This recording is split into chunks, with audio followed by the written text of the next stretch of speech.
বাংলাদেশে নতুন করে আর কোনোদিন ভাস্কর্যের নামে মূর্তি সংস্কৃতি বাস্তবায়ন করতে দেব না। প্রধানমন্ত্রী জনাব তারেক রহমান সাহেব এই বিষয়গুলি বিশেষভাবে তিনি মনোযোগ দিবেন এবং কোনো ধরনের কোনো আপত্তির জায়গা যেন না থাকে, বৈষম্য যেন না থাকে।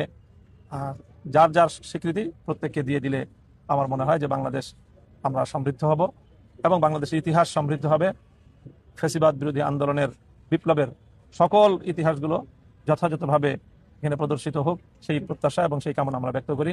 সকলকে ধন্যবাদ এবং দেশবাসীকে আমি আহ্বান জানাবো যে পর্যায়ক্রমে এই জাতীয় জাদুঘর আপনারা পরিদর্শনে আসবেন এবং এই দুঃসহ স্মৃতিগুলো কথা মনে রাখবেন এবং সকলে শপথ নেবেন যে আগামী বাংলাদেশে আর কোন নতুন ফ্যাসিবাদের জন্য পুনরাবৃত্তি না করতে পারে। সকলকে ধন্যবাদ।